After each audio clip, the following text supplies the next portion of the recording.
विनायक चतुर्थी तिथि। और दोस्तों, यह वह विनायक चतुर्थी तिथि है जो मार्गशीर्ष महीने में पड़ने वाली सबसे बड़ी तिथि है, क्योंकि यह बुधवार के दिन पड़ रही है और इसका बहुत ही बड़ा और विशेष महत्व होता है। पूज्य गुरु जी ने कहा है कि अगर कभी भी मौका लग जाए और मार्गशीर्ष महीने की बुधवार विनायक चतुर्थी तिथि को पड़ जाए तो आप लोगों को 3 हरा मूंग वाला उपाय तो अवश्य ही करना चाहिए। इन दोनों का संयोग बहुत कम आता है और इसी के साथ में गुरु जी ने अपनी शिव पुराण कथा में बताया है कि इस दिन आपको 3 हरा मूंग वाला उपाय तो आपको अवश्य ही करना चाहिए, क्योंकि ऐसा दिन पूरे साल में सिर्फ एक ही बार आता है। और दोस्तों, आप सभी लोग जानते हो कि विनायक चतुर्थी तिथि का अगर सबसे बड़ा कोई उपाय है तो 3 हरा मूंग वाला उपाय है। तो दोस्तों, इस बुधवार विनायक चतुर्थी तिथि के दिन आप लोगों को इस 3 हरा मूंग वाला उपाय को जरूर करना है। बहुत सारे लोग होंगे जिन लोगों ने इस उपाय को ना किया हो, मतलब पूरा साल निकल गया, उन्होंने किसी भी दिन इस 3 हरा मूंग वाला उपाय को ना किया हो।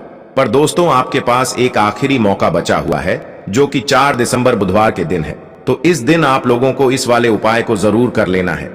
भले ही आपने पूरे महीने भर इस उपाय को ना किया हो, पर अगर आपने इस मार्गशीर्ष महीने के बुधवार विनायक चतुर्थी तिथि के दिन अगर इस वाले उपाय को कर लिया तो आपको इस उपाय को करने का वह फल मिलेगा जिसकी आपने कभी कल्पना भी नहीं करी होगी।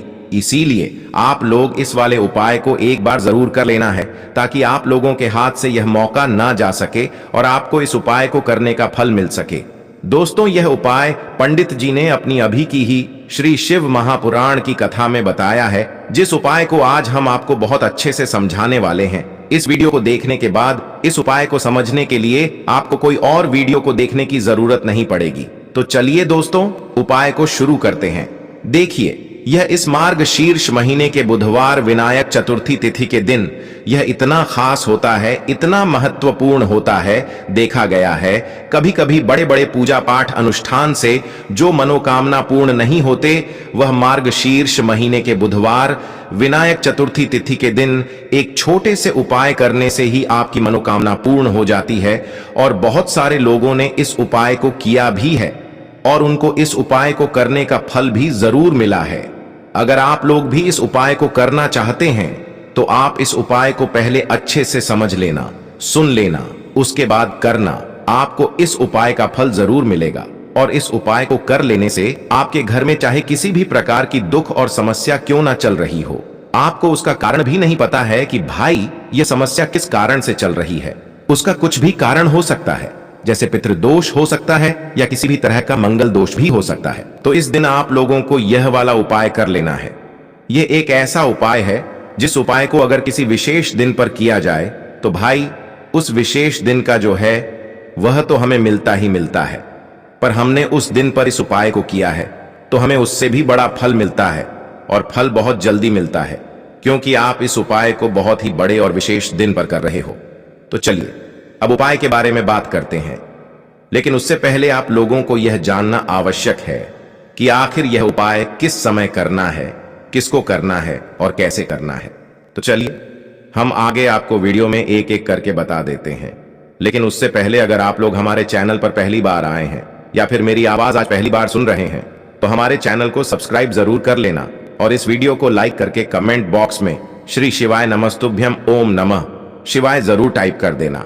तो दोस्तों, इस 3 हरा मूंग वाला उपाय को हमें इस बुधवार विनायक चतुर्थी तिथि के दिन कैसे करना है, किसको करना है, किस समय करना है और कहां पर करना है, ये सारे सवालों के जवाब आपको इस वीडियो में मिल जाएंगे।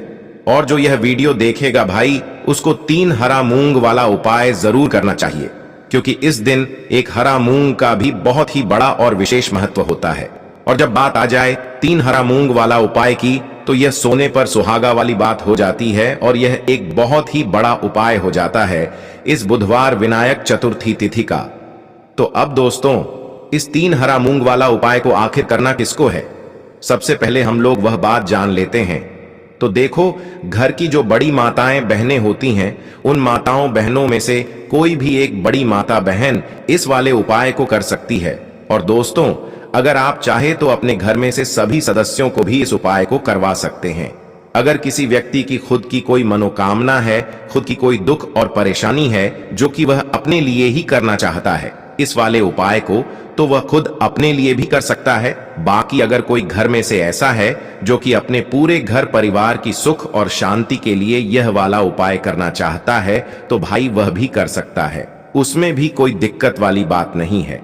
कहने का मतलब यह है कि इस उपाय को हर एक सदस्य भी कर सकता है और पूरे घर परिवार के सदस्य के लिए घर की बड़ी माताओं बहनों में से कोई एक माता बहन भी कर सकती है। माताएं बहनें अगर घर में उपस्थित ना हो या वह यह वाला उपाय ना कर पा रही हो तो फिर घर का कोई बड़ा सदस्य भी इस 3 हरा मूंग वाला उपाय को कर सकता है, चाहे फिर वह पुरुष ही क्यों ना हो, उसमें कोई भी दिक्कत वाली बात नहीं है।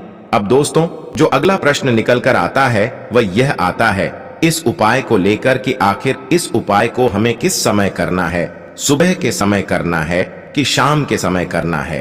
तो देखो, इस वाले उपाय को आप लोग सुबह के समय भी कर सकते हो और शाम के समय प्रदोष काल में भी कर सकते हो।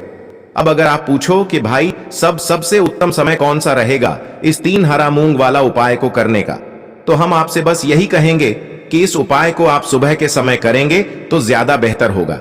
बाकी अगर प्रदोष काल शाम के समय भी करेंगे तो भी अच्छा होगा, उसमें कोई भी दिक्कत वाली बात नहीं है। तो अब दोस्तों, जो अगली सबसे बड़ी और महत्वपूर्ण बात आती है वह यह आती है कि सुबह अगर हम उपाय को करेंगे तो हमें कितने बजे से लेकर कितने बजे तक के बीच में करना है, और शाम के समय प्रदोष काल में करेंगे तो हमें कितने बजे से लेकर कितने बजे के बीच में करना है। तो देखो, सुबह जितनी जल्दी हो सके आप उपाय को करने की कोशिश करना। बाकी अगर किसी कारणवश लेट भी हो जाओ, थोड़ी देर भी हो जाए, तो 10 या 11 बजे तक भी आप उपाय कर लेना, पर 12 बजे से ज्यादा देरी ना हो, ठीक है? इस बात का ध्यान रखना।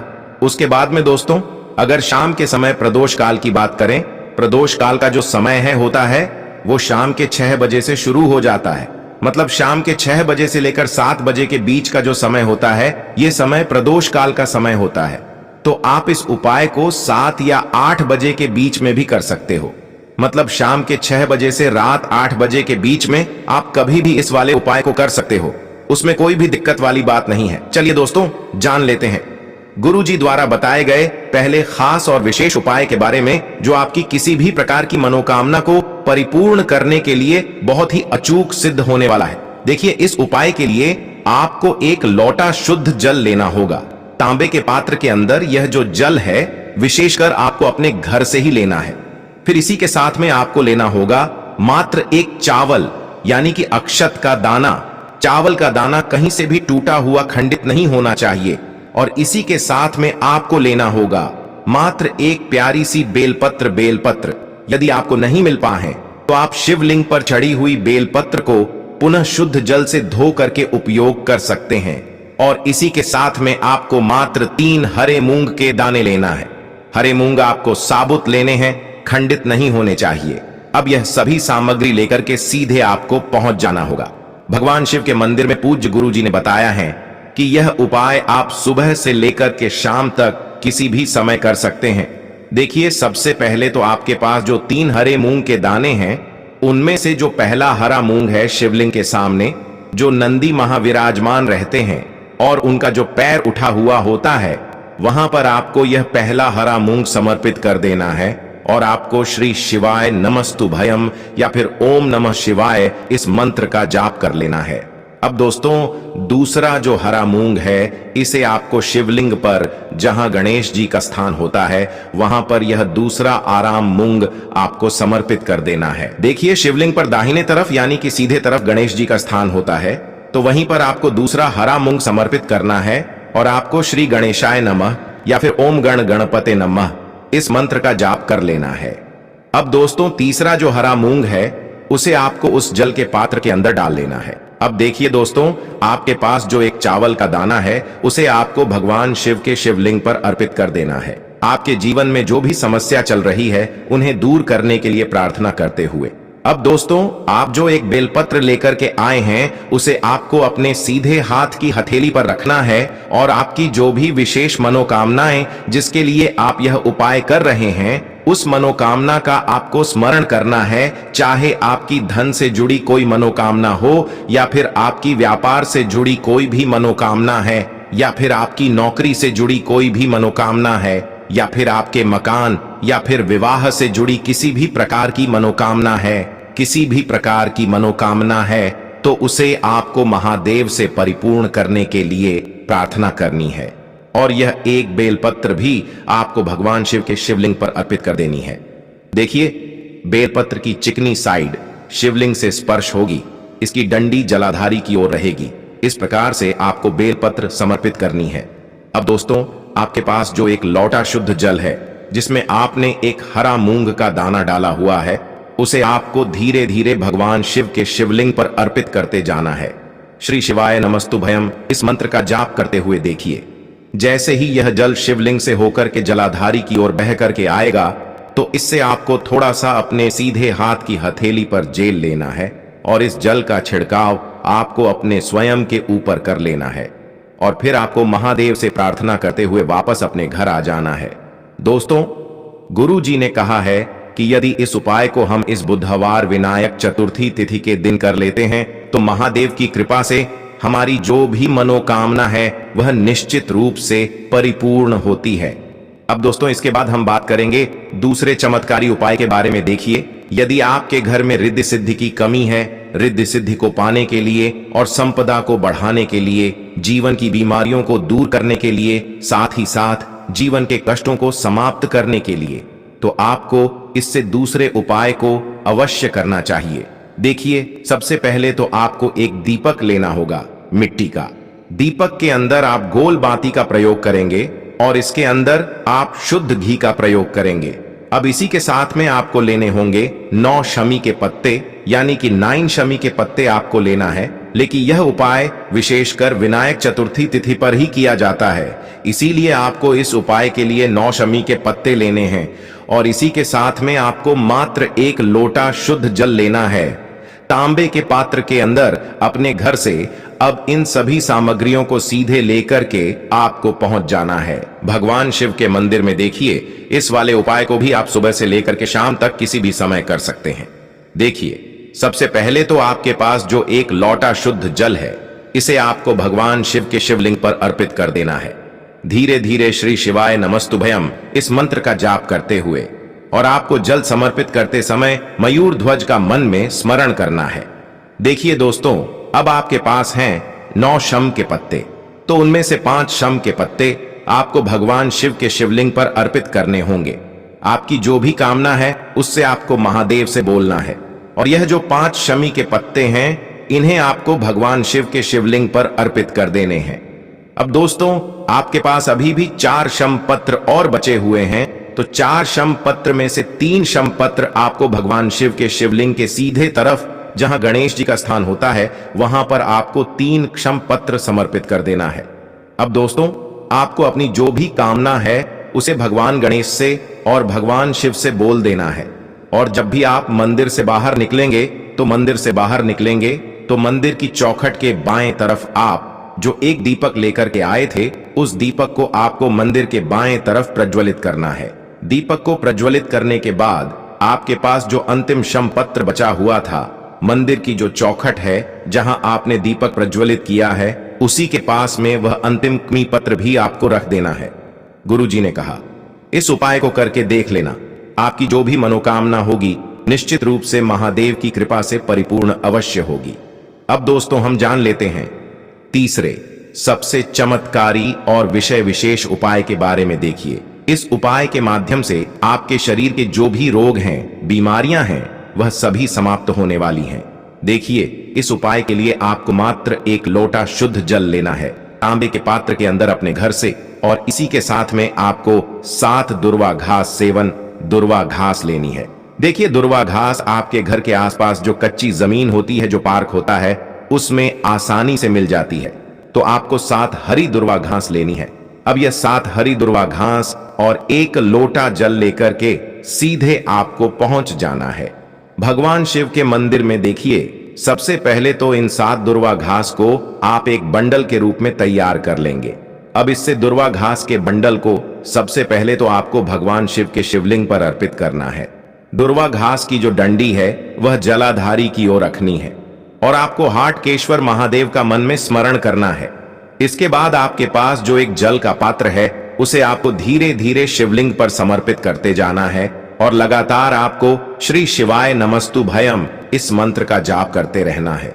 अब दोस्तों, इस दुर्वा घास के बंडल को आपको शिवलिंग से उठाना है और इस दुर्वा घास के बंडल को आपको माता अशोक सुंदरी वाले स्थान पर रखना है। देखिए, माता अशोक सुंदरी का स्थान जलाधारी के बिल्कुल बीच में होता है, तो उसी स्थान पर आपको दुर्वा घास का बंडल रखना है। अब दोस्तों, आपको यह दुर्वा घास माता शोक सुंदरी वाले स्थान से उठानी है और इस दुर्वा घास को आपको भगवान श्री गणेश जी वाले स्थान पर रख देनी है। देखिए, जब भी आप गणेश जी वाले स्थान पर यह दुर्वा घास का बंडल समर्पित करेंगे, तब आपको अपना नाम और अपनी गोत्र को बोल देना है। या फिर आप यह उपाय अपने परिवार के सदस्यों के लिए कर रहे हैं, तो उनका नाम और उनकी गोत्र आपको बोल देनी है और आपके शरीर में या फिर आपके परिवार के किसी भी सदस्य के शरीर में जो भी रोग हैं, उसे दूर करने के लिए आपको हाटकेश्वर महादेव से प्रार्थना कर लेनी है। अब दोस्तों, इस दुर्वा घास को आपको औषधि स्वरूप प्राप्त कर लेना है, यानी कि हाटकेश्वर महादेव से इस दुर्वा घास के बंडल को आपको औषधि स्वरूप प्राप्त करना है। अब दोस्तों, इस दुर्वा घास के बंडल को आपको अपने घर लेकर के आना है। अब आपके पास 7 दुर्वा घास है, तो उनमें से एक एक दुर्वा घास आपको प्रत्येक दिन खानी है। देखिए, आपको यह जो दुर्वा घास है 7 दिनों तक खानी है, यानी कि 7 दुर्वा घास है तो एक एक दिन आपको सुबह सुबह में खानी है और हाटकेश्वर महादेव का आपको मन में स्मरण करते रहना है। पूज्य गुरुजी ने कहा है कि जो भी व्यक्ति इस प्रकार से यह उपाय करता है, उसके शरीर में किसी भी प्रकार का रोग है तो वह हाटकेश्वर महादेव की कृपा से बहुत ही शीघ्रता से समाप्त होने लगता है। तो दोस्तों, यह थे पूज्य गुरुजी द्वारा बताए गए कुछ बहुत ही खास उपाय। अगर आपको जानकारी अच्छी लगी हो तो वीडियो लाइक करिएगा।